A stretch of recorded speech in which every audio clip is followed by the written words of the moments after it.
22 رجب حضرت امیر معاویہ رضی اللہ تعالیٰ عنہ کی وفات ہے۔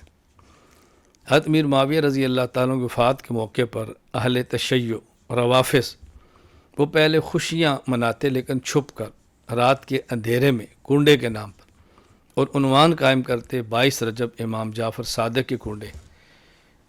حضرت امام جعفر صادق نہ تو رجب میں پیدا ہوئے نہ وہ رجب کے اندر فوت ہوئے، تو 22 رجب کا ان سے کیا تعلق ہے؟ حضرت امیر معاویہ رضی اللہ عنہ کی وفات پر ان کے دشمنان یہ خوشیاں مناتے، مسلمانوں کو پتہ نہیں تو بغیر دیکھے یہ بھی شروع ہو گئے۔ اب رات کو بھی ہو رہے ہیں، دن کو بھی ہو رہے ہیں، کنڈے بنائے جا رہے ہیں، تقسیم کیے جا رہے ہیں، اپنے ایمان کا کنڈا نکالتے ہیں، اپنے ایمان کا جنازہ ہم اٹھا لیتے ہیں۔ حضرت امیر معاویہ رضی اللہ تعالیٰ عنہ رسول اکرم صلی اللہ علیہ وسلم کے صحابی ہیں، اور یہ بہت بڑا ان کا اعزاز ہے۔ پھر نبی کریم صلی اللہ علیہ وسلم پر اترنے والے قرآن کریم کو لکھنے والے کاتب وحی ہے، یہ بہت بڑا اعزاز ہے۔ پھر حضرت امیر معاویہ رضی اللہ تعالیٰ عنہ رسول اکرم صلی اللہ علیہ وسلم کے برادر نسبتی آپ کی بیوی ام حبیبہ رضی اللہ تعالیٰ عنہا کے بھائی ہیں، پوری امت کے ماموں ہیں، یہ بہت بڑا اعزاز ہے۔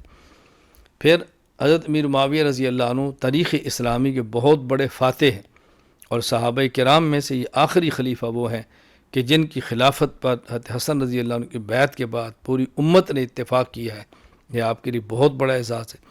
حضور اکرم صلی اللہ علیہ وسلم نے بہت زیادہ دعاؤں سے حضرت امیر معاویہ رضی اللہ عنہ کو نوازا، اے اللہ امیر معاویہ کو حساب کا علم دے دے، اے اللہ ان کو قرآن کریم کا علم دے دے، دعا دی ان کو، اے اللہ ان کو قرآن کا علم دے، ان کو حساب کا علم دے، اے اللہ قیامت کے عذاب سے اس کی حفاظت فرما۔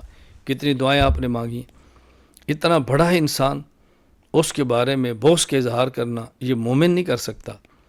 ہم مسلمان ہیں، صحابہ کرام رضی اللہ عنہم مجمعین کے غلام ہیں، وہ ہمارا ایمان ہے، معیار حق ہے، حجت ہے، عادل ہے، دلیل شرعی ہے۔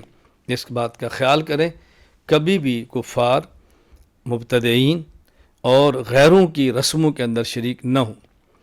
کنڈے کے نام پر آنے والے کھانے کو قطعاً استعمال نہ کریں، بہت زیادہ اس کی حوصلہ شکنی کریں، اور سنت کی اتباع کی دعوت دیں۔